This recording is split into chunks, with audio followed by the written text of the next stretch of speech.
السلام عليكم ورحمة الله وبركاته. إن الحمد لله نحمده ونستعينه ونستغفره ونعوذ بالله من شرور أنفسنا وسيئات أعمالنا. الهدى هدى المصطفى محمد صلى الله عليه وسلم وشر الأمور محدثاتها وكل محدثة بدعة wa kullu bid'atin dhalalah wa kullu dhalalatin finnar. Hadirin yang dirahmati Allah Azza wa Jalla, kembali di kesempatan sore yang berbahagia dan mulia ini, pertemuan kita yang kedua. Mudah-mudahan Allah Azza wa Jalla senantiasa memberikan kita taufik dan hidayah, bisa istiqamah berjalan di atas petunjuk dan di atas sunnahnya Rasulullah sallallahu alaihi wasallam. Syafi'i atau murid dari muridnya dan imam-imam madhab Syafi'iyah yang berjalan di atas akidah salafus salih, yang membela akidah salaf. Maka ya, kita katakan bahwasanya ini adalah ulama-ulama Syafi'iyah pembela sunnah. Ini akan kita dengar beberapa biografi mereka. Tafadhal Abu Jihad.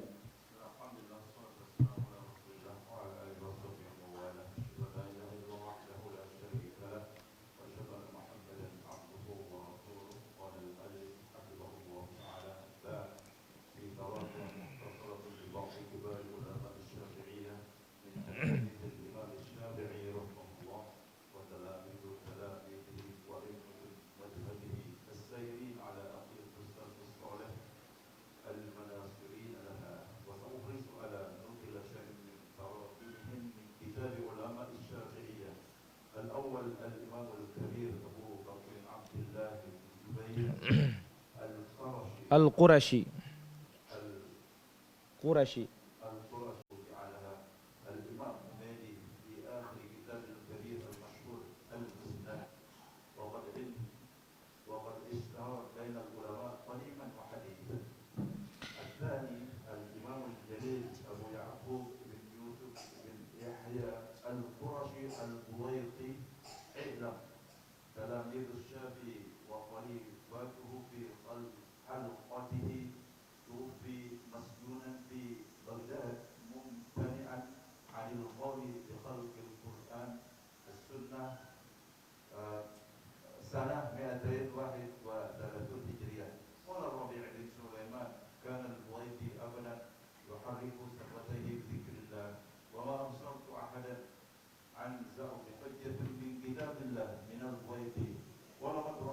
على بغل في عنقه غل وفي رجليه قيد وبينه بين الغل سلسلة فيها لبنة وزنها 40 رطلا وهو يقول إنما خلق الله خلق بكن فإذا كانت مخلوقة فكأن مخلوقا خلقي بمخلوق ولئن أدخلت عليه لأصدقنه يعني الواثق ولا أموتن في حديدي هذا حتى يأتي قوم يعلمون أنه قد مات بهذا الشأن قاموا في حديدهم إلى آخره. طيب. الحمد لله والصلاة والسلام على رسول الله وعلى آله وصحبه ومن والاه أما بعد. Alhamdulillah, kita akan ambil beberapa biografi dari ulama Syafi'iyah pembela sunnah. Yang pertama, Al-Imamul Kabir Abu Bakar Abdullah bin Zubair Al-Qurashi Al-Humaidi. Ini terkenal dengan sebutan Al-Imam Al-Humaidi, yang wafat tahun 219 Hijriyah. Ingat, Al-Imam Syafi'i wafat 204 Hijriyah, yang lahir 150. Ini beliau wafat 219 Hijriyah. Al-Imam Al-Humaidi punya kitab dengan judul As-Sunnah. Ingat, mutaqaddimun, ulama-ulama terdahulu, ketika menyebut sunnah itu berarti maknanya al-aqidah. Maknanya apa? Al-aqidah dan seluruh ajaran Islam secara umum. Berbeda dengan istilahnya ulama hadis, berbeda dengan istilahnya ulama fiqh, berbeda dengan istilahnya ulama usul ketika menyebutkan as-sunnah. Tapi ketika disebut oleh mutaqaddimin, Disebut di dalam hadis kalimat sunnah berarti apa? Ini maknanya adalah seluruh ajaran Nabi sallallahu alaihi wasallam secara umum tanpa mengkhususkan perkara fikih. Baik. Beliau punya kitab dalam akidah namanya apa? As-Sunnah. Di dalam kitab itu nasara fihi aqidat ahli sunnati wal jamaah. Dia bela aqidah ahli sunnah wal jamaah dalam bab sifat. Karena banyak penyelewengan zaman dahulu dalam bab as-sifat dari kalangan mutakallimin, al-mu'tazilah, al-jahmiyah dan yang lainnya. War-ru'yati, demikian juga dibela mazhab Ahlus Sunnah wal Jamaah dalam masalah melihat Allah, dalam masalah qadar, dalam masalah Al-Qur'an, dalam masalah al-iman, dalam masalah as-sahabah dan yang lainnya. Ini semuanya pokok-pokok prinsip Ahlus Sunnati wal Jamaah yang membedakannya dengan kelompok ahli bidah. Dalam masalah sifat, ada yang mentahrif, menyelewengkan, ada yang mentasybih, menyerupakan. Ahlus Sunnah menetapkan dengan tanpa menyelewengkan dan tanpa menyerupakan. Demikian masalah ru'yah. Al-Mu'tazilah mengingkari ru'yatullah azza wa jalla, al-Jahmiyah mengingkari. Dalam masalah Al-Quran, Mu'tazilah mengatakan makhluk, Ahlus Sunnah menetapkan kalamullah. Dalam masalah iman, Al-Khawarij mensyaratkan iman ya atau amalan adalah bagian dari amalan adalah syarat sah iman, tidak ada amalan kafir. As-sahabah ini berkaitan dengan yaitu apa? Kelompok Asy-Syiah Rafidhah yang mengkafirkan sahabat Nabi sallallahu alaihi wasallam. Ini adalah prinsip-prinsip pokok dalam akidah. Di sini dibela oleh Imam Al-Humaidi, madhabus salaf, madhab Ahlus Sunnah wal Jamaah. Nah, Kitabus Sunnah ini diletakkan oleh Imam Al-Humaidi di akhir kitab beliau yang besar yang terkenal namanya Al-Musnad, dan ishtaharat baina ulama qadiman wa haditsan. Kitabus Sunnah ini terkenal ya di kalangan ulama terdahulu maupun ulama belakangan. Itu kitab As-Sunnah karya Al-Imam Al-Humaidi. Kalau ada penyebutan Al-Humaidi, maka ini ulama Syafi'iyah di atas akidah Imam Syafi'i, di atas akidah salaf, di atas akidahnya Ahlus Sunnati wal Jamaah. Yang kedua, Al-Imam Abu Ya'qub Yusuf ibn Yahya Al-Qurashi Al-Buwaiti. Ini murid langsung Imam Syafi'i. Murid langsung siapa? Al-Imam Syafi'i. A'lamu talamidz Syafi'i. Murid Imam Syafi'i yang paling alim. Wa khalifatuhu fi halaqatihi, sebagai pengganti beliau di majelisnya. Ini menjadi khalifahnya nih. Yang duduk di kursinya Imam Syafi'i sepeninggal Imam Syafi'i siapa? Al-Imam Al-Buwaiti. Dan beliau itu wafat dalam keadaan di penjara. Kenapa? Dia bela akidah salaf. Dia bela akidah Ahlus Sunnah wal Jamaah. Itu apa? Yaitu Al-Quran kalamullah laisa bimakhluk, bukan makhluk. Jadi dia di penjara sampai mati di penjara karena tidak mau mengatakan Quran tidak mau. Beliau wafat tahun 231 Hijriah. Ar-Rabi' ibn Sulaiman Al-Muradi, murid al-Imam Syafi'i, juga mengatakan kana al-Buwaiti abadan yuharriku syafatayhi bidzikrillah. Al-Buwaiti itu tidak pernah berhenti menggerakkan lisannya berzikir. Wa hakadha yanbaghi, ini yang pantas kita lakukan para hadirin. Karena Nabi sallallahu alaihi wasallam bersabda, la yazalu lisanuka rabban bidzikrillah. Hendaklah lisanmu itu basah terus menyebut nama Allah Subhanahu wa taala. Dan apa ungkapan para ulama salaf? Zikrullah syifa, menyebut Allah itu obat. Wa zikrun nas tapi menyebut orang itu penyakit. Ya, kita ini kalau sudah ngumpul lain dah ceritanya.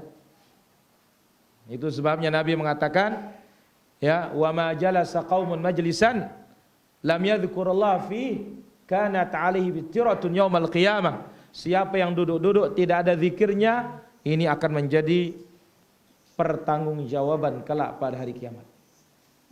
Al-Imam Al-Buwaiti tidak pernah berhenti zikir. Wa ma absartu ahadan anza' bi hujjatin min kitabillah min Al-Buwaiti. Ar-Rabi' bin Sulaiman mengatakan, aku tidak pernah melihat orang yang paling hebat mengambil hukum dari kitabullah azza wa jalla sehebat Al-Buwaiti. Walau qad ra'aitu ala baghlin, ketika dia di penjara,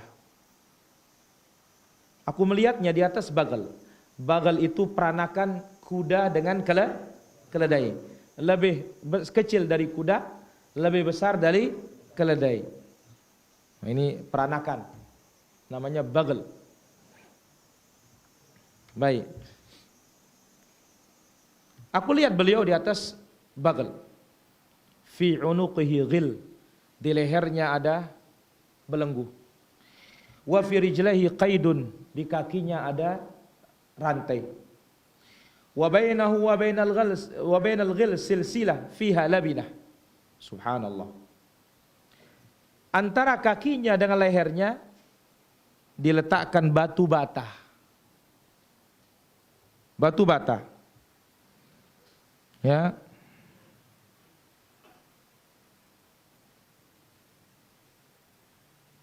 Berapa? Waznuha arba'una ritlan. Takarannya 40 ritl. Kita mau tahu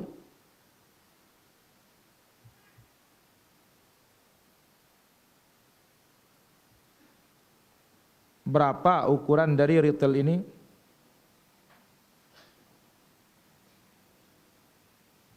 Disebutkan oleh para ulama kita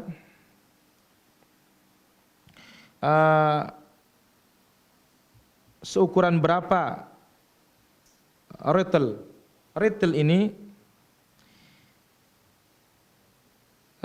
berapa disebutkan?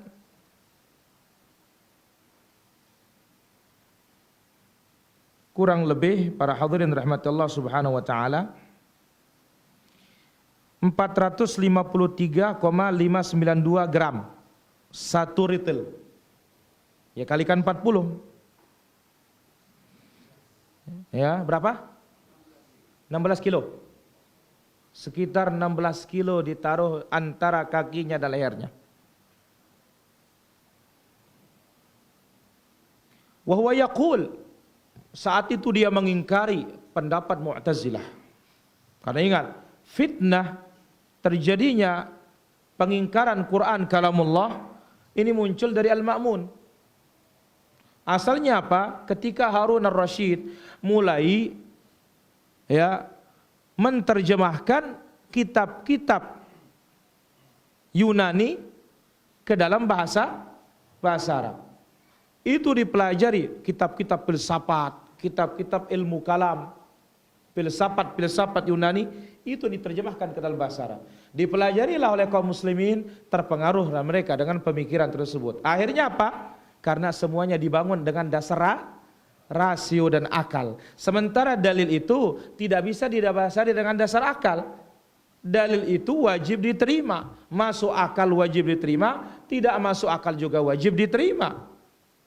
Sementara pemikiran barat, pemikiran Yunani, pemikiran kolot dan kuno, harus masuk akal. Nah akhirnya apa?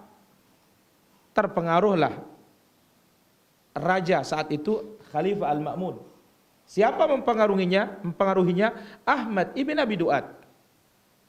Di saat itu dilawan oleh Imam Ahmad ibn Hanbal. Sampai Imam Ahmad pun mau dibunuh juga, di penjara. Ya. Tetapi kalau beliau bersabar, tetap istiqamah mengatakan Al-Quran kalamullah. Akhirnya apa? Duluan mati Al-Ma'mun ketimbang Imam Ahmad. Nah, banyak ulama yang kena hukuman saat itu para hadirin. Ya, bahkan pemerintah memberikan ultimatum, siapa tidak mau mengatakan Quran makhluk, gaji stop. Ya, bukan dipotong, di stop. Ya, bahkan dibunuh. banyak yang menyerah. Di antara yang tidak menyerah Imam Ahmad. Teguh. Ahmad bin Nuh. Di antaranya juga sini karena imbasnya Al-Imam Al-Buaiti. Ingat, Imam Ahmad murid dari siapa? Imam Syafi'i. Al-Buaiti juga murid dari siapa? Al-Imam Syafi'i. Beliau mengatakan waktu di atas keledai itu, innama khalaqallahul khalqa bikun. Allah menciptakan makhluk ini dengan kalimat kun. Terjadilah. Hanya itu kata Allah. Kun fayakun. Allah mengatakan, jadilah engkau wahai Isa tanpa seorang ayah. Muncullah Isa tanpa seorang ayah. Hanya dengan kalimat kun. Ya. Akhirnya tukang akrobat nurut-nurutang. Nah, tapi alhamdulillah sudah kurang akrobat sudah sekarang ini. Ya, jual-jual obat keliling itu. Ya. Baik. Jadi Allah menciptakan makhluk dengan kalimat apa? Kun. Fa idza kanat makhluqah. Sekarang ya, kalau Quran itu makhluk, fa ka'anna makhluqan khuliqa bi makhluk. Berarti makhluk diciptakan oleh makhluk. Karena mengatakan Quran itu apa? Di dalam Quran itu ada kalimat apa? Kun. Berarti kalau dikatakan Quran itu makhluk, makhluk menciptakan makhluk. Ini aneh. Lalu beliau mengatakan, wala in udkhiltu alaihi la usaddiqannahu ya'nil wathiq. Ya, andai kata aku dimasukkan kepadanya, aku akan mempercayainya. Al-Khalifah ya, Al-Wathiq setelah Al-Ma'mun. Wala amutanna fi hadidi hadza. Ya, aku siap mati dengan besi yang ada di tubuhku hatta ya'tiya qaumun ya'lamun annahu qad mata fi hadza sya'ni qaumun fi hadidihim.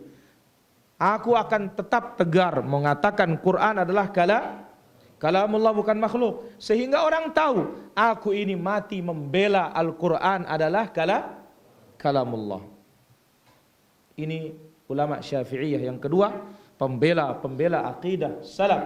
Itu siapa?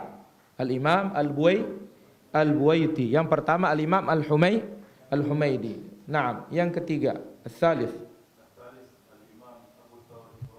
Ibn Khalid Al-Baghdadi Al-Mutawaffa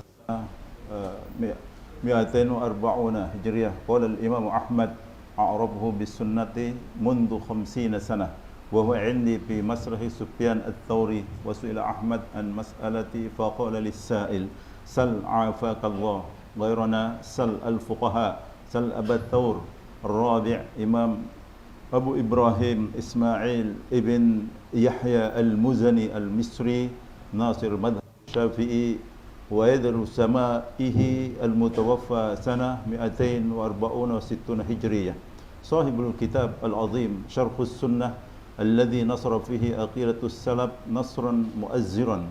Al-khamis al-Imam al-Kabir al-Muhaddith Uthman ibn Sa'id Ad-Darimi tuwfi ma baina sana 271 ila 280 Hijriah. Sahibul kitab al-azim Ar-Raddu 'ala al-Jahmiyah wal-Raddu 'ala Bashar al-Murisi.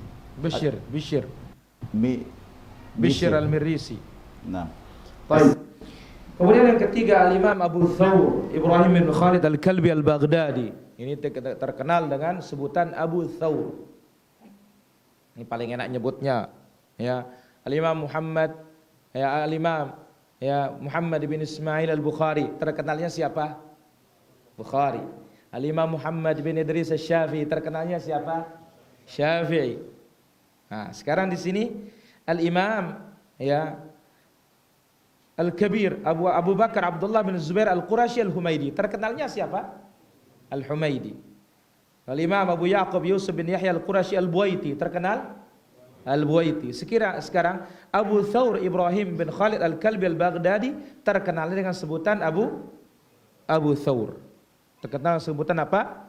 Abu Thawr. Wafat tahun 240 Hijriah. Imam Ahmad berkata, a'rafuhu bis sunnah mundu 50 sana. Orang yang paling alim tentang sunnah sejak 50 tahun yang lalu.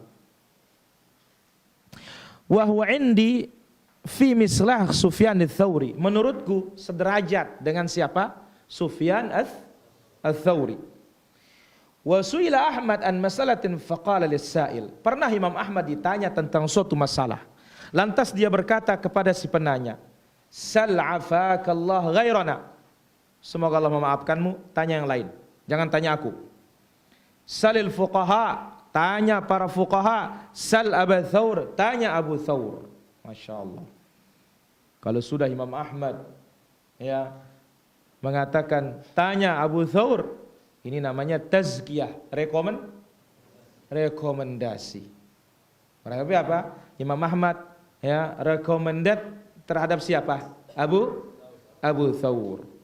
Baik, yang keempat, Al-Imam Abu Ibrahim Ismail bin Yahya Al-Muzani Al-Masri. Terkenalnya siapa? Al-Muzani. Ini muridnya siapa? Imam Asy-Syafi'i. Dikatakan di sini, nasiru madhhab Asy-Syafi'i. Pembela berat madhab Al-Imam Asy-Syafi'i. Wa badru samaihi. Dialah purnamanya Syafi'iyah. Purnamanya siapa? Ulama Syafi'iyah. Wafat tahun 264 Hijriah. Beliau punya kitab yang bagus para hadirin rahmatullah azza wa jalla, besar, namanya Syarhus Sunnah karya Al-Imam Al-Muzani. Nasara fihi aqidat as-salaf nasran muazzara. Di dalam kitab itu dia bela akidah salaf dengan pembelaan yang hebat. Berikutnya, yang kelima, Al-Imamul Kabir Al-Muhaddits Utsman bin Sa'id Ad-Darimi. Nah, terkenal dengan Al-Imam Ad-Darimi yang wafat tahun 271 Hijriah atau 280 Hijriah. Sahibul Kitabil Azim. Beliau punya kitab yang besar, satu namanya Ar-Radd 'alal Jahmiyah, bantahan terhadap kelompok Jahmiyah, para pengingkar as-sifat. Yang kedua namanya kitab Ar-Radd 'ala Bishr al-Marrisi. Ini juga kitab yang besar, bantahan terhadap Al-Mu'tazilah. Di sana dengan perdebatan yang sangat panjang, beliau bantah kelompok-kelompok pengingkar sifat-sifat Allah Azza wa Jalla, yaitu Al-Imam Ad-Darimi rahimahullahu taala. Naam. Nasr al-Marwazi al-mutawaffa sanah 240 Hijriyah. Sahibu kitab As-Sunnah wa kitabu ta'zimu qadrus salati wa ghairiha. Tarjamu lahu al-Hafiz Ibn Salah rahimahullah fi tabaqatil fuqaha asy-Syafi'iyah biqaulihi Abu Abdullah al-Imam Marwazi sahibu at-tasanib al-jammah ahadum man ista'jara fi ilmi al-fiqh wal hadith wa jama'a baina fadilatay al-imamatu wad-diyanatu wa huwa sahibu ikhtiyar wa rubbama tadarrum mutadarri'un bi kathrati ikhtiyaratuhu al-mukhalafatu li madhhab asy-Syafi'i ila al-inkari 'ala al-jama'ati al-'addin lahu fi ashabina wa laysa al-amru kadhalik annahu fi hadha bi manzilati Khuzaimah wal Muzani wa bi Thawr qablahu wa ghairihim. Walaqad katharat ikhtiyaratihim al-mukhalafatu li madhhab asy-Syafi'i thumma lam yukhrajhum dhalika ay yakuna fi qabil ashab asy-Syafi'i ma'dudain wa bi wasfil i'tiza'i ilayhi marsufin ila akhir. Wa tarjamu lahu al-Hafiz Adz-Dzahabi fi Siyar A'lam an-Nubala faqala Muhammad Ibn al-Hajjaj al-Marwazi Abu Abdullah al-Imam Syekhul Islam Abu Abdullah al-Hafiz katab al-kathir wa bara'a fi ulum al-Islam wa kana imaman mujtahidan 'allamah min a'lam ahli zamanihi bi ikhtilaf as-sahabah wat tabi'in qal an tara al-uyun mithlahu. Baik, yang keenam, Al-Imam Al-Hafiz Syekhul Islam Abu Abdullah Muhammad bin Nasr Al-Marwazi yang dikenal dengan Al-Imam Al-Marwazi. Al-Marwazi dari maru, bukan muru. Kalau Moro kan Filipina. Maru ini apa? Afghanistan. Ya, Maru. Al-Marwazi yang wafat tahun 294 Hijriyah. Beliau punya kitab namanya Sunnah. Demikian juga kitab beliau Ta'zim Qadris Shalah. Disebut oleh Ibnu Salah biografinya dalam kitab Tabaqat al-Fuqaha asy-Syafi'iyah. Di sana dibawakan ulama-ulama Syafi'iyah dengan ucapan Al-Imam Abu Abdullah Al-Marwazi, sahibut tasanifil jammah, yang punya banyak tulisan. Ahadu man istabhara fi ilmi al-fiqh wal hadith. Salah satu ulama lautan ilmu hadis dan lautan ilmu fikih. Wa jama'a baina fadilatai al-imamah wad diyanah. Beliau mengumpulkan dua kemuliaan. Imam, demikian juga agama. Yang ali luar biasa. Wa huwa sahibu ikhtiyar. Beliau dalam madhab punya pandangan sendiri para hadirin. Punya ijtihad sendiri. Wa rubbama tadarra'a mutadarri'un bi kathrati ikhtiyarihi al-mukhalifa li madhhab al-Syafi'i ila al-inkar 'ala al-jama'ah al-'adina lahu fi ashabina. Bahkan sampai banyak ulama-ulama Syafi'iyah menganggapnya tidak lagi ulama Syafi'iyah. Kenapa? Karena banyak pilihan-pilihannya dalam fikih itu menyelisihi madhab al-Imam Asy-Syafi'i. Namun wajar, kenapa? Karena beliau alim. Dan mereka terikat dengan dalil, bukan terikat dengan madhab. Ya. Ingkar alal jamaah al-'adina lahu fi ashabina. Banyak yang mengingkari. Walaysa al-amru kadzalik. Beliau tidak bisa dikatakan keluar dari madhab Syafi'iyah. Li'annahu fi hadza bimanzilati Ibnu Khuzaimah. Kedudukan beliau sama seperti Imam Ibnu Khuzaimah.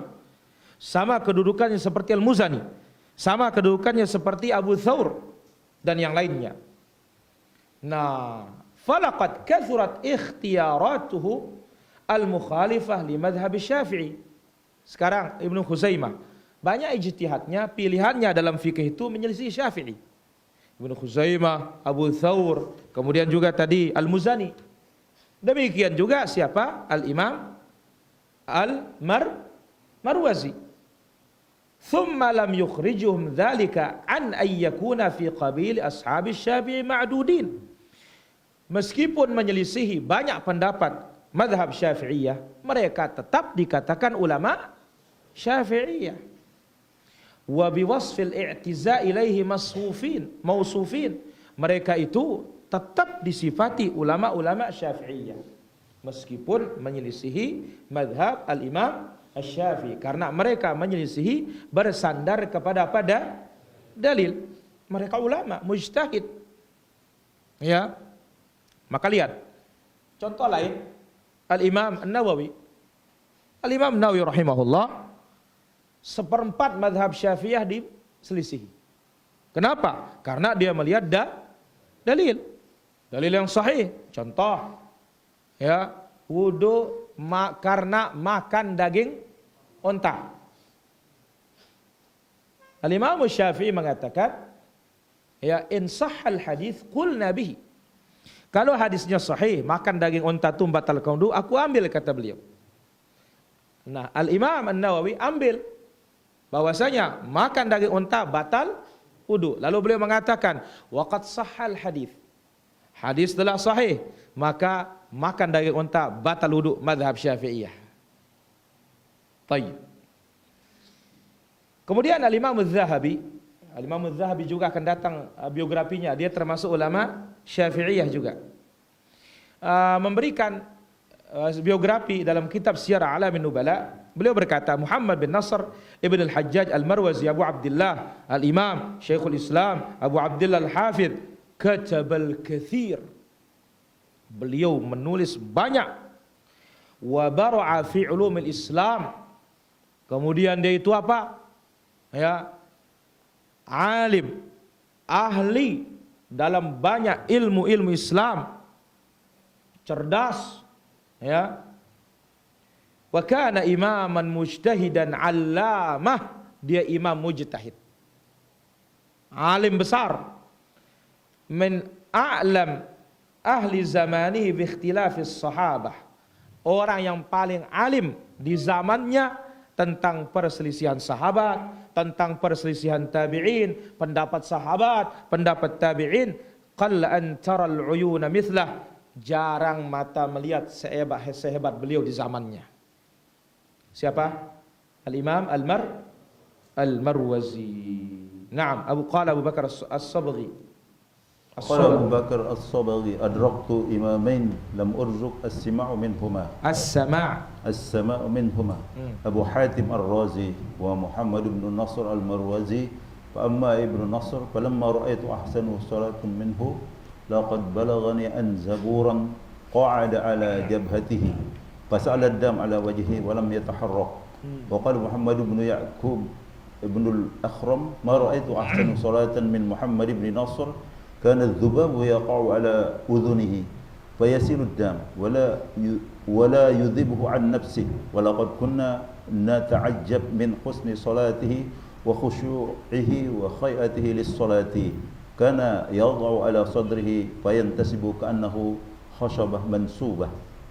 قال وكان من أحسن الناس خلقا كأنما باكئ في وجهه حب الرمان وعلى خده كالورد walihiyatihi bayda. Baik. Abu Bakar As-Sabghi berkata, aku menemui dua imam, tetapi aku tidak sempat mendengar hadis dari mereka. Tidak sempat meriwayatkan hadis dari mereka. Siapa? Pertama Abu Hatim Ar-Razi, yang kedua Muhammad bin Nasr Al-Marwazi. Adapun Ibnu Nasr Al-Marwazi, aku tidak pernah melihat orang yang paling baik solatnya selain dari beliau. Bagaimana? Sampai berita kepadaku ada zanbur. Zanbur ini binatang yang suka hinggap di tubuh sapi. Sampai luka kadang-kadang sapi itu pada jemaah. Sampai kepadaku berita, ya apa ya, lalat ya atau apa, sejenis lalat lah. Ya, hinggap ya ala jabhatihi, di keningnya. Fasala dam ala wajhi wa lam yataharrak, darah mengalir tidak bergerak sama sekali. Muhammad bin Yaqub bin Al-Akhram berkata, aku tidak pernah melihat orang yang lebih baik salatnya selain dari Muhammad bin Nasr. Kana dzubab, lalat itu di telinganya, fayasilud dam, mengalirkan darah, wala yadhubbu an nafsi, dia tidak pernah usir lalat itu dari telinganya, tetap tegak. Ya, kalau kita mungkin ya, saku yang diam-diam saja kita rogoh, apalagi ada suara HP, bahkan ada yang baca SMS. La ilaha illallah.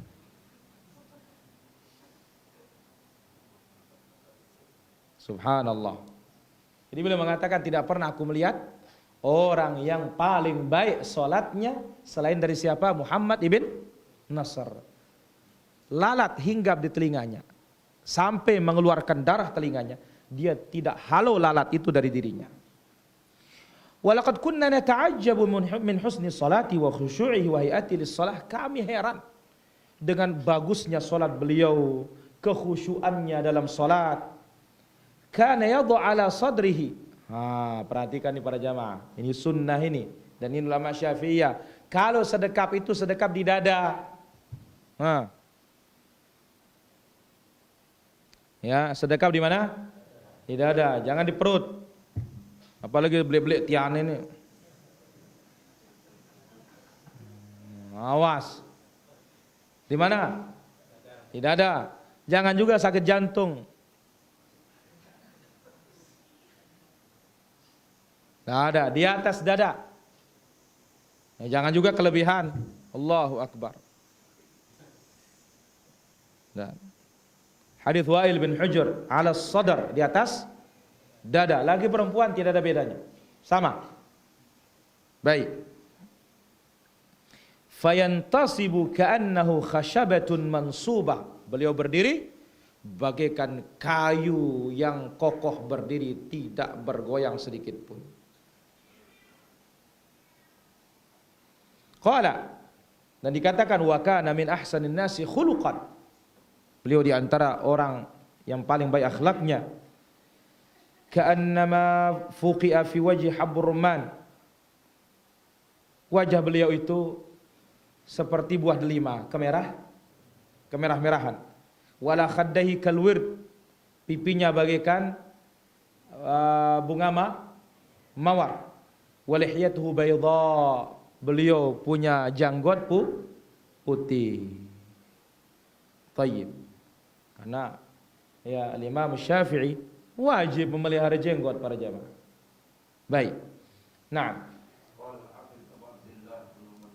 مسألة الإيمان صرح محمد بن نصر في كتاب الإيمان بأن الإيمان مخلوق وأن الإقرار والشهادة وقراءة القرآن بلفظه مخلوق ثم قال وهجره على ذلك علماء وقته وخالفه أئمة خراسان والعراق قلت الخوض في ذلك لا يجوز وكذلك لا يجوز أن يقال الإيمان والإقرار والقراءة والتلفظ بالقرآن غير مخلوق فإن الله خلق العباد وما لهم والإيمان فقول وعمل والقراءة والتلفظ من كسب القارئ والمقروء المحفوظ وهو كلام الله ووحيه وتنزيله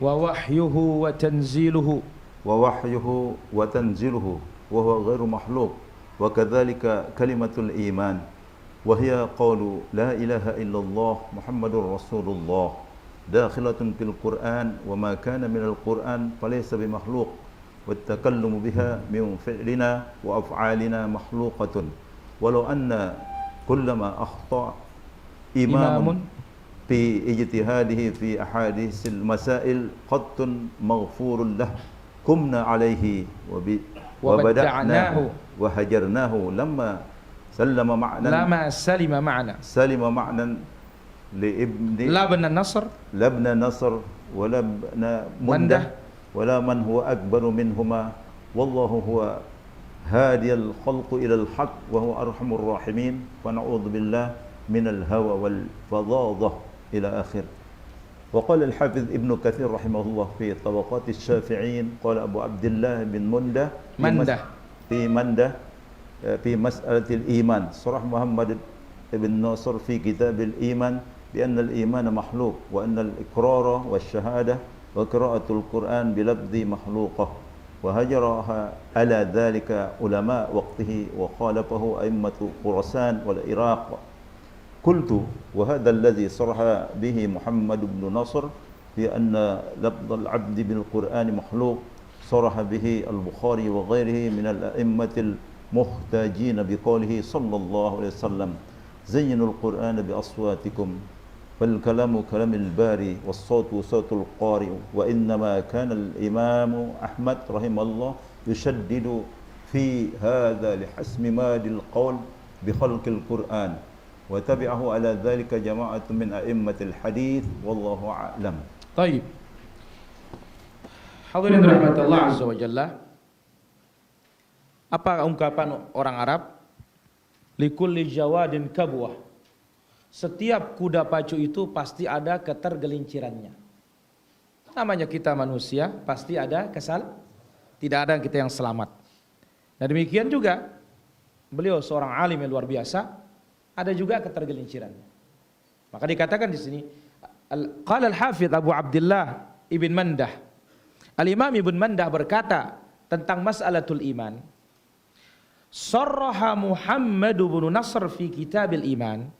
Al-Imam Al-Marwazi menjelaskan dalam kitab beliau Kitabul Iman, bi annal imana makhluk, iman itu makhluk katanya. Wa annal iqrar, mengakui, mengikrar, wasyahadah, bersyahadat asyhadu an la ilaha illallah Muhammad Rasulullah, wa qiraatul Quran bi lafdhihi makhluk, membaca Quran dengan lafaznya adalah makhluk. Ini kata Al-Imam Al-Marwazi. Membaca Quran dengan lafaznya adalah makhluk. Ini tempat kesamarannya. Lalu Ibnu Mandah berkata, gara-gara ini Al-Imam Abu Nasr Al-Marwazi diembargo oleh ulama di saat itu. Diboikot, dihajar. Wa khalafahu a'immatu Khurasan wal Iraq. Dan ulama-ulama Khurasan daerah Iran, demikian juga ulama Irak menyelisihi Al-Imam Al-Marwazi dalam hal ini. Qultu, Al-Musannif berkata, al-khawdu fi dzalika la yajuz. Kita berbicara dalam masalah bacaan Quran ini makhluk atau tidak, ini enggak boleh. Tidak boleh. Demikian juga tidak boleh mengatakan iman, iqrar, bacaan, ya, wa talaffuz bil Quran ghairu makhluk, melafazkan Quran bukan makhluk. Ini juga tidak boleh. Berarti apa? Fa inna Allah khalaqal ibada wa a'malahum. Allah menciptakan hamba dan perbuatannya. Wal iman itu qaulun wa amalun. Ucapan dan wal qira'atu wat talaffuz, membaca dan melafazkan, min kasbil qari, ini perbuatan tukang baca. Al maqru, adapun yang dibaca, wal malfuz, yang dilafazkan, kalamullah, dan wahyu Allah yang diturunkan oleh Allah, itu bukan makhluk. Nah, inilah perincian yang paling aman, perincian yang paling tepat. Jadi kita katakan bahwasanya tentang Al-Quran, al-kalam, kalamullah. Yang kita baca itu adalah ucapan Allah. Tapi perbuatan kita yang membaca, suara yang kita keluarkan, itu adalah perbuatan siapa? Makhluk, maka makhluk. Tapi yang kita baca, huruf, itu kalam siapa? Kalam Allah Azza wa Jalla. Ini dia penjelasannya. Demikian juga kalimat iman, la ilaha illallah Muhammad Rasulullah, ini bagian dari Al-Quran. Maka apa yang bagian dari Quran bukan makhluk. Adapun kita mengucapkannya itu perbuatan kita.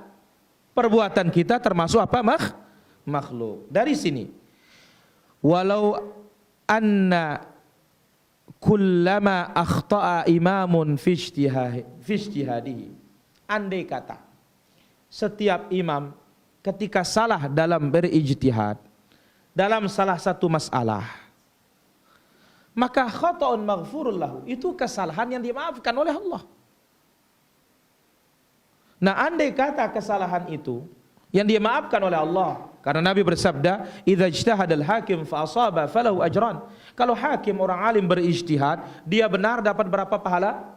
2. Kalau salah dapat 1.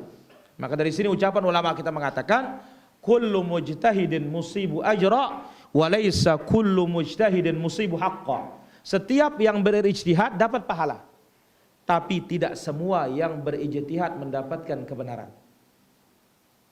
Nah, andai kata setiap imam yang salah, yang kesalahan mereka dimaafkan oleh Allah, gara-gara kesalahan itu qumna alaih, kita tinggalkan dia, wa badda'nahu, kita bid'ahkan dia, wa hajarnahu, kita embargo dia, lama salima ma'ana, niscaya tidak akan ada yang selamat.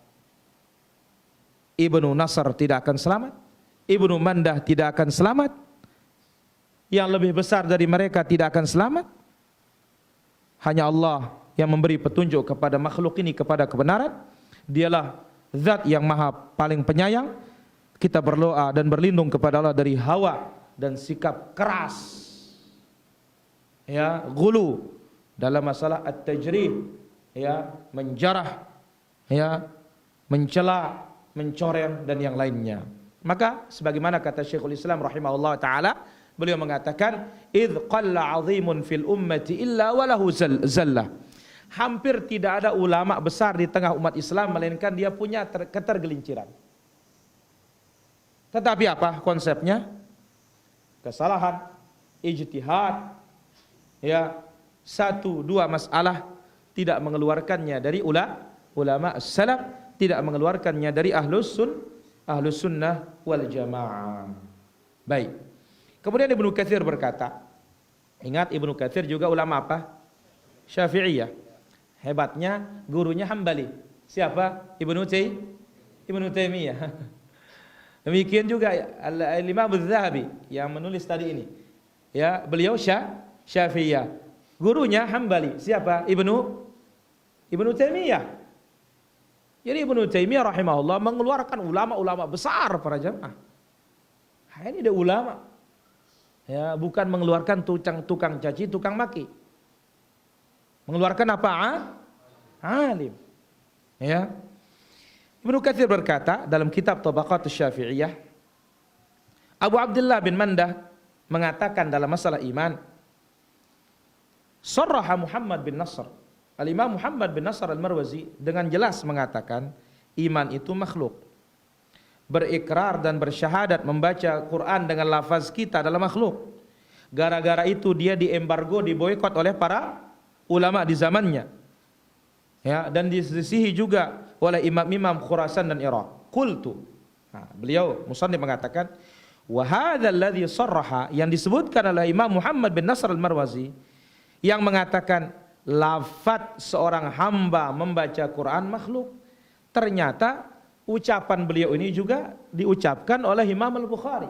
Maka ini hakikatnya ketika mau diperincikan ucapan beliau sama sekali tidak salah. Sama sekali tidak salah. Kenapa? Karena para ulama yang lain juga mengatakan berdalil dengan hadis Nabi, zayyinul Qur'ana bi aswatikum, hiasi Quran itu dengan suara kalian. Muhammad bin Nasr Al-Marwazi mengatakan qiraatul Quran bilafzihi, lafaz kita membaca Quran makhluk. Lafaz kita, bukan mengatakan Quran makhluk. Jadi tidak mengatakan Quran itu apa? Ini namanya al-alfaz al-mujmalah atau al-mutasyabiha, lafaz-lafaz global atau lafaz-lafaz yang mengandung kesamaran yang bisa orang multi tafsir. Maka begitu dirincikan, satu, bukan beliau saja mengatakan demikian, Imam Al-Bukhari dan ulama yang lainnya bersandar kepada hadis hiasi Al-Quran dengan suara kalian. Al-Marwazi berkata, bacaan Quran dengan lafaz kita, bacaan Quran dengan lafaz kita itu adalah yang disebut lafaz itu siapa? Lafaz siapa? Lafaz kita, itu yang disebut makhluk, bukan Quran. Ya. Maka fal kalamu kalamul bari, ucapan yang dibaca ucapan siapa? Allah. Was sautu sautul qari, suara adalah suara tukang baca. Berarti apa? Yang dibaca kalamullah, perbuatan yang membaca makhluk. Jelas? Clear? Baik. Wa innama kana kalamul imam atau innama kana al-imam Ahmad yushaddidu fi hadza. Kenapa Imam Ahmad keras dalam masalah ini? Ya, man qala lafdhiyun bil Quran makhluk fahuwa jahmi, kata beliau. Barang siapa mengatakan lafazku membaca Quran makhluk adalah jahmiyah. Kenapa Imam Ahmad keras dalam hal ini? Lihasmi maddatil qaul bi khalqil Quran, untuk menutup celah jangan sampai ada yang mengatakan Quran itu apa? Makhluk. Ini maksud Imam Ahmad. Wa tabi'ahu ala dzalika jama'atun min a'immatil hadits wallahu a'lam. Dan ucapan Imam Ahmad ini banyak ulama-ulama hadis mengikuti beliau. Jadi ucapan Imam Ahmad mengatakan man qala, siapa yang mengatakan lafzi bil Qur'ani makhluk, falafatanku terhadap lafazku membaca Quran makhluk, maka dia adalah Jahmiyah. Ini maksudnya menutup celah. Menutup celah. Jangan sampai ada orang akan mengatakan Quran itu apa? Makhluk. Maka ketika dirincikan itulah dia al-kalam, kalamul bari, ucapan yang dibaca ucapannya sang pencipta. Was-saut, suara sautul qari, suaranya tukang baca, itu adalah makhluk. Sama dengan apa? Kita menulis Al-Quran, tinta, polpen, tangan kita yang bergerak, makhluk apa tidak? Tapi yang kita tulis kalamullah azza wa jalla. Dan lihat istimewanya Al-Quran, hatta dibakar dia tidak bisa hilang tulisannya. Beda dengan yang lain. Dibakar ya hancur sudah. Koran coba Pak, hancur dia. Tapi Al-Quran ketika dibakar, dan ini mu'jizat Al-Quran, ya dihancurin baru dia hilang, bisa hilang tulisannya. Tapi sudah dibakar masih tetap, ya, karena ini adalah benar-benar apa? Kalamullah azza wa jalla. Saya kira demikian. Ada berapa? 6 ulama Syafi'iyah pembela sunnah. Pertama Al-Humaidi, yang kedua Al-Buwaiti, yang ketiga Abu Thawr, yang keempat Al-Muzani, yang kelima Ad-Darimi, yang keenam Al-Marwazi. Insyaallah berikutnya yang ketujuh Al-Faqih Abul Abbas Ibn Surayj Ahmad bin Umar Al-Baghdadi Al-Mulaqab bil Bazil Ashhab, itu terkenal dengan Imam Al-Ashhab. Wallahu taala ala wa alam. Walhamdulillahi rabbil alamin. Selanjutnya kita buka sesi tanya jawab. Kami persilahkan bagi para hadirin, demikian juga bagi para pemirsa kita yang sudah tergabung di kesempatan sore yang berbahagia ini dari Asil TV di seluruh Nusantara, demikian juga dari Yufid TV di live Facebook, demikian juga MKH TV dan yang lainnya. Baik. Bagaimana menyikapi tetangga yang mengejek hijab karena tidak terima nasihat harus memakai pakaian sopan? Kita katakan wa idza khatabahumul jahiluna qalu salam. Orang jahil berbicara jangan diladeni. Sebagaimana kata Imam Syafi'i rahimahullah, idza nataqas safihu fala tujibhu wa khairu ijabatihi sukutu. Orang jahil berbicara jangan dijawab. Sebaik-baik jawaban adalah diam. Wallahu taala ala wa alam.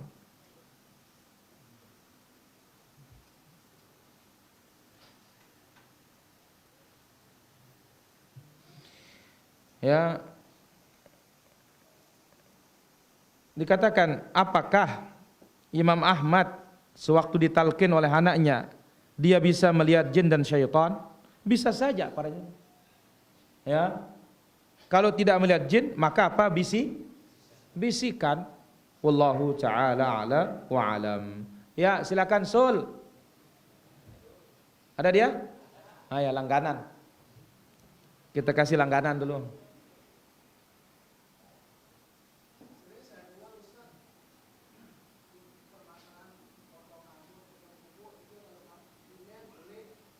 Apa? Apa? Ya. Tidak ada masalah, tidak ada bedanya. Yang tidak boleh itu cukur jenggot. Ini bawa hilang doang, walau segede. Ya, Allah taala ala wa ala. Baik, silakan, ada lagi pertanyaan? Ya, Mas Hari.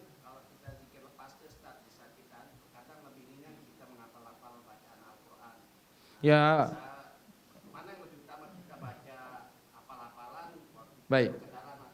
Jadi kita katakan kita baca Quran juga kita zikir. Tidak ada bedanya Zahari. Ya, ala bidzikrillah tatmainnul qulub. Ya, dengan mengingat Allah menenangkan jiwa. Bukankah Quran itu mengingatkan kita kepada Allah? Bukankah setiap hurufnya kita dapat 10? Wallahu taala ala wa alam. Baik, ada lagi pertanyaan? Ya.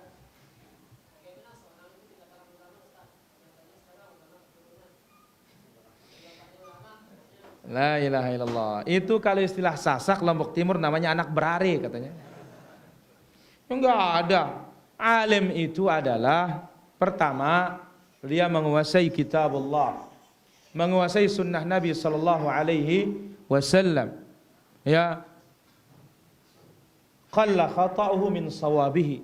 Lebih sedikit salahnya daripada benarnya. Fa hadha huwal alim. Ya.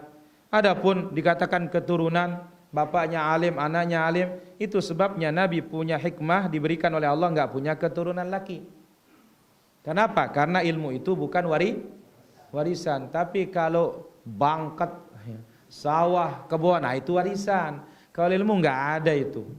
Maka Nabi SAW bersabda, innamal ilmu bitta'allum, ilmu bisa didapatkan dengan cara belajar. Kemudian juga dikatakan oleh syair, ta'allam falaysal mar'u yuladu 'alima, belajarlah sebab orang itu lahir dalam keadaan tidak punya ilmu. Dan ini dibuktikan dengan firman Allah Azza wa Jalla, wallahu akhrajakum min butuni ummahatikum la ta'lamuna syai'a. Allah keluarkan kalian dari perut ibu kalian dalam keadaan tidak mengetahui apa-apa. Wallahu ta'ala ala wa alam.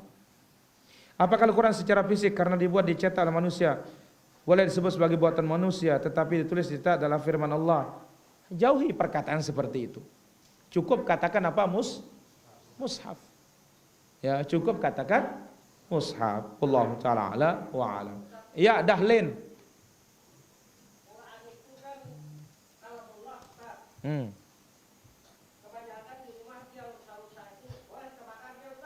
La ilaha illallah. Oh, Dahlin. Baik. Quran yang rusak apakah boleh dibakar? Bakar. Supaya tidak dihinakan.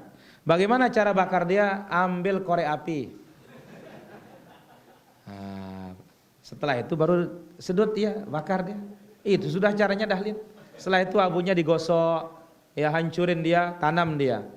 Sebagaimana Utsman bin Affan ketika banyak qiraat ya atau banyak rasam tulisan, akhirnya banyak yang berbeda pendapat. Maka apa? Utsman menulis dengan bahasa Quraisy sehingga sering kita baca Al-Rasmul Utsmani. Rasam Utsmani untuk menghilangkan perselisihan. Nah, sisanya itu dibakar oleh beliau. Ya, sisanya itu dibakar oleh beliau dengan rasam yang lainnya. Wallahu taala ala wa ala. Maka sampai para ulama kita mengatakan, andai kata tidak ada kebaikan yang lain sumbangan Utsman, ya, maka cukup ini sumbangan terbesar sudah. Menyatukan mushaf dengan rasam beliau, menghilangkan perselisihan di tengah kaum muslimin. Wallahu taala ala wa ala. Bagaimana wanita melantunkan puisi lalu dibuat menjadi video? Fitnah. Enggak boleh. Anak-anak kecil sih tidak ada masalah. Tapi wanita yang sudah dewasa yang baligh, ini adalah sumber apa? Sumber fitnah. Wallahu taala ala wa ala.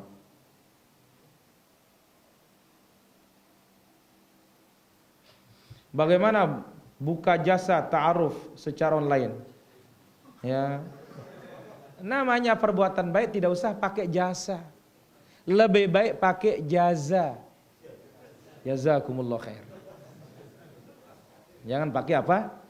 Jasa. Ganti sin dengan zai. Wallahu ta'ala ala wa ala. Apakah kita dapat pahala sunnah jika melihara jenggot namun hanya sekurang 3 cm? Kalau lebih kita potong. Yang boleh dipotong itu lebih dari 3 genggaman. Afwan, lebih dari 1, lebih dari genggaman. Itu pun kalau tahallul haji maupun tahallul umrah. Sisanya itu dilepas. Karena Nabi SAW bersabda, "U'fu", biarkan. Sampai ada beberapa lafaz dari Nabi SAW. Wallahu ta'ala ala wa alam. Baik, ada lagi pertanyaan? Ada Poleng? Ada dia? Ya, silakan Polengan.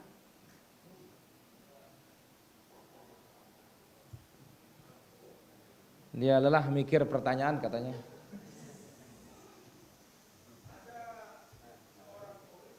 Apa? Turis?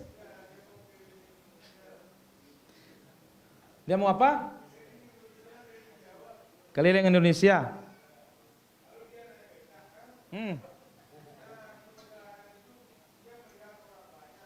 Iya.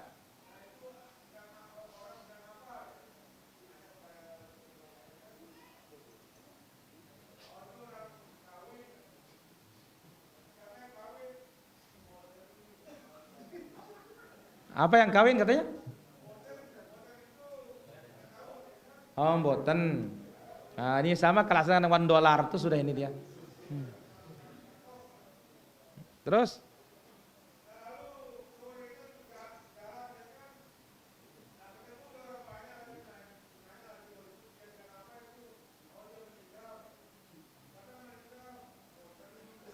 Nah, terus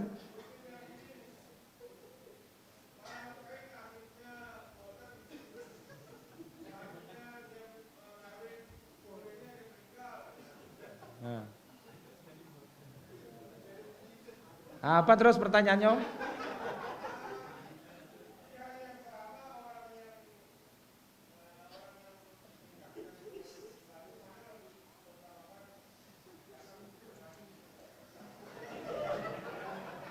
Apa katanya mana lebih?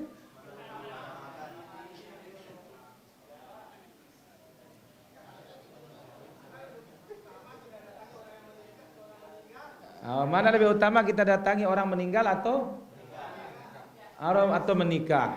Kita katakan bahwasanya kalau menikah itu yang wajib dihadiri walimahnya. Dan itu wajib. Enggak ada tawar-menawar. Karena Nabi bersabda, "Man du'iya ila walimatin falam yujib faqad 'asa Abul Qasim sallallahu alaihi wasallam." Siapa yang dia undang walimah al-ursh, pernikahan, ya, walimahnya, pestanya, lantas dia tidak datang, maka dia telah durhaka kepada Nabi sallallahu alaihi wasallam.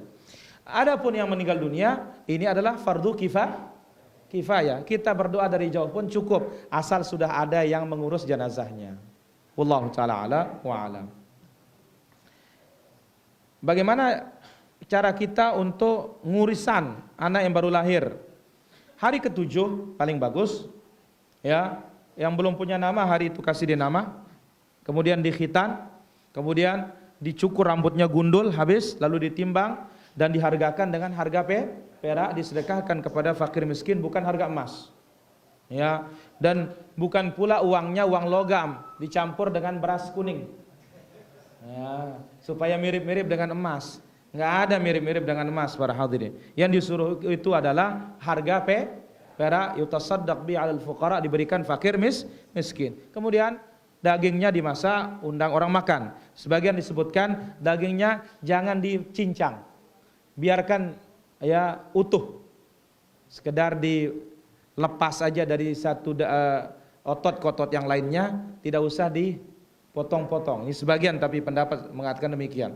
Undang orang makan, selesai makan sudah pulang. Ya, itu dia yang datang dari Nabi sallallahu alaihi wasallam. Tidak ada harus dikelilingkan bayi ini, kemudian dibacakan asraqal badrun alaina. Enggak ada. Hasan Husain enggak ada yang seperti itu. Ini disebut kullu ghulamin murtahinun bi aqiqati. Setiap bayi yang baru lahir itu tergade nyawanya dengan akikahnya sampai disembelihkan pada hari ke-7. Wallahu taala ala wa alam. Pertanyaan berikutnya, apa boleh sebelum berdoa kita baca dulu subhanallah walhamdulillah? Nabi sallallahu alaihi wasallam sebutkan, "Idza da'a ahadukum falyahmadillah wal yusalli 'ala Nabi sallallahu alaihi wasallam aw falyathni rabbahu." Apabila seorang berdoa, dia puji Allah dulu, kemudian bersalawat kepada Nabi, baru dia minta. Inilah dia cara doa yang sesungguhnya, bukan Al-Fatihah ditutup dengan Al-Fatihah, bukan. Alhamdulillah Rabbil Alamin wassalatu wassalamu ala Rasulillah wa ala alihi wa sahbihi ajma'in. Lalu minta. Lebih hebat lagi menggunakan nama-nama Allah yang agung. Allahumma antallahu la ilaha illa anta al-ahadus samad alladzi lam yalid wa lam yulad wa lam yakul lahu kufuwan ahad. Baru minta. Ya, di tengahnya tambah salawat, di akhirnya tutup dengan salawat. Karena doa yang tidak ada salawatnya terhalang untuk diterima oleh Allah Subhanahu wa taala. Allah taala ala wa ala.